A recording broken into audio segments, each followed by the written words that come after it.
It was a splendid morning on the island of Sodor.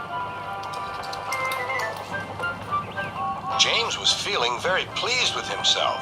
His red paint gleamed in the sunshine as he sped along the line. He reached the junction just as Percy puffed in with some freight cars. James was surprised to see him.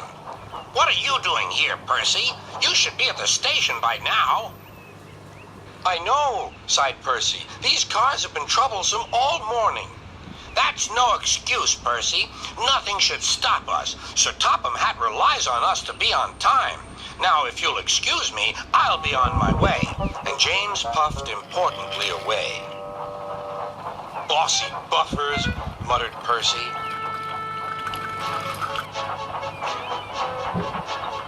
James arrived at the harbor. It was market day.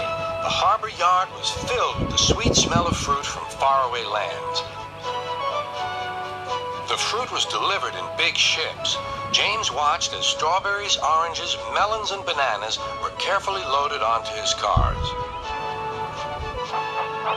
Then he set off for the station on the main line.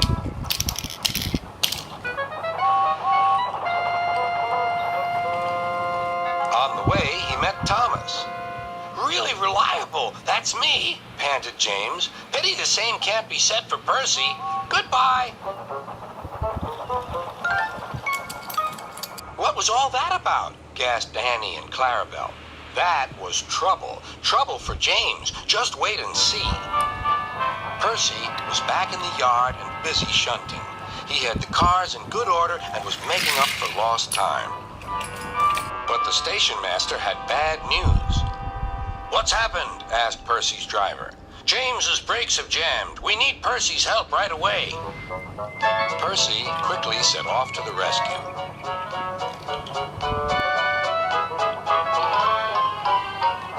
James was stuck on the line and looking glum. Percy couldn't help laughing.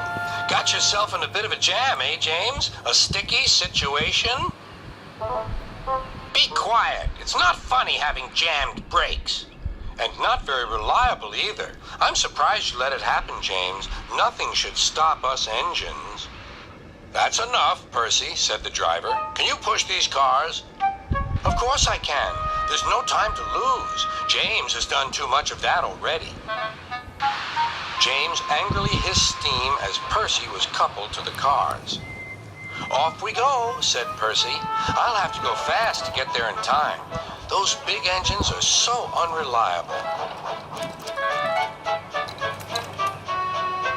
"Be careful, Percy," called his driver, but Percy was in a hurry.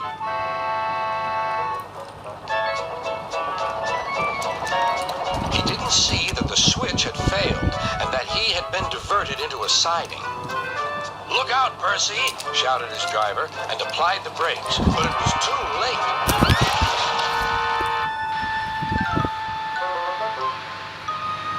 The driver and fireman had jumped clear, but squashed fruit squirted all over Percy.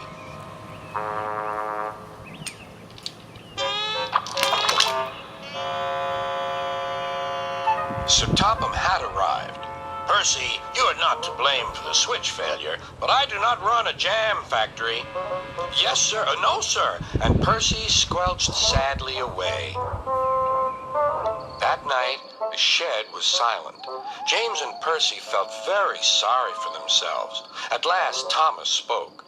"You know," he said to no engine in particular, "there's more than one way to get jammed. We all learned that today."